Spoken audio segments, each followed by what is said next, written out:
Hi all, welcome back to my channel.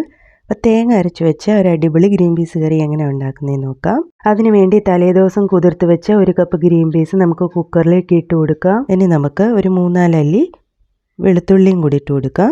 ഇനി green peas മുങ്ങിക്കിടക്കുന്ന രീതിയിൽ വെള്ളം കൂടി ഒഴിച്ചു കൊടുക്കാം. ഇനി നമുക്കിതിലേക്ക് ഒരു 1/4 ടീസ്പൂൺ മഞ്ഞൾപ്പൊടിയും കൂടി ഇട്ട് കൊടുക്കാം. ഇനി നമുക്കിത് 3 വിസിലടിച്ച് വേവിച്ചെടുക്കാം. ഇനി ഇതിലേക്ക് 2 സവാള, ഒരു തക്കാളി, 4 പച്ചമുളകും എടുത്തിട്ടുണ്ട്. ഇനി നമുക്കൊരു ചീനച്ചട്ടി വെച്ച് അതിലേക്ക് എണ്ണ ഒഴിച്ചു കൊടുക്കാം. ഇനി എണ്ണ ചൂടാകുമ്പോഴേക്കും കടുക് ഇട്ട് കൊടുക്കാം. കടുക് പൊട്ടി വരുമ്പോൾ നമുക്ക് അരിഞ്ഞു വെച്ചേക്കുന്ന സവാളയും പച്ചമുളകും കൂടി ഇട്ട് കൊടുക്കാം. ഇനി ആവശ്യത്തിന് ഉപ്പ് കൂടെ ചേർത്ത് നല്ലതുപോലെ വഴറ്റിയെടുക്കാം. സവാള നല്ലതുപോലെ വഴണ്ടി വന്നിട്ടുണ്ട്. ഇനി നമുക്കിതിലേക്ക് തക്കാളി ചേർത്ത് കൊടുക്കാം.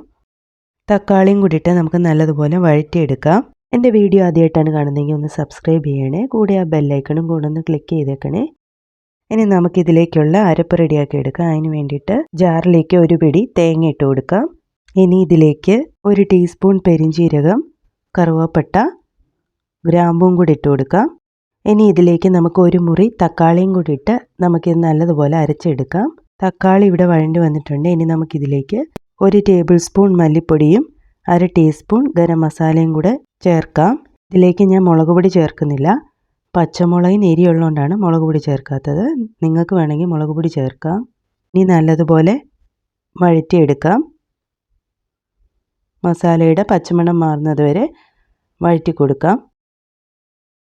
ഇനി നേരത്തെ വേവിച്ച് വെച്ചിരിക്കുന്ന ഗ്രീൻ പീസിലോട്ട് നമുക്കിത് ഇട്ട് കൊടുക്കാം. ഈ അരച്ച് വെച്ചിരിക്കുന്ന തേങ്ങയുടെ അരപ്പൂടെ ഇതിനകത്ത് ചേർത്ത് കൊടുക്കാം.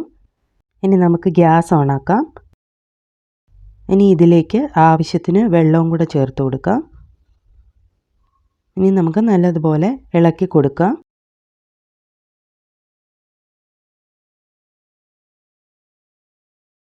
ഇനി നമുക്കിതിലേക്ക് ആവശ്യത്തിന് ഉപ്പൂടെ ചേർത്ത് കൊടുക്കാം. ഉപ്പൂടിട്ട് നമുക്കൊന്ന് തിളപ്പിച്ചെടുക്കാം.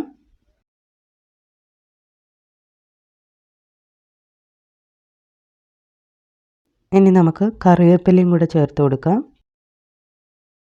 നല്ലതുപോലെ ഒന്ന് ഇളക്കി കൊടുക്കാം. ഇനി അവസാനം നമുക്കിതിലേക്ക് കുറച്ച് വെളിച്ചെണ്ണയും കൂടെ ഒഴിച്ചു കൊടുക്കാം. ഇനി തിളപ്പിച്ചെടുക്കാം. നല്ലതുപോലെ തിളച്ച് വന്നിട്ടുണ്ട്. ഇനി നമുക്ക് തീ ഓഫ് ചെയ്ത് കൊടുക്കാം. അപ്പോൾ ഗ്രീൻ പീസ് കറി ഇവിടെ റെഡി ആയിട്ടുണ്ട്. ഇതെല്ലാവരും ഉണ്ടാക്കി നോക്കണം. എൻ്റെ വീഡിയോ ഇഷ്ടപ്പെട്ടാൽ നിങ്ങൾ ലൈക്ക് ചെയ്യുക, ഷെയർ ചെയ്യുക, സബ്സ്ക്രൈബ് ചെയ്യുക. Okay, by.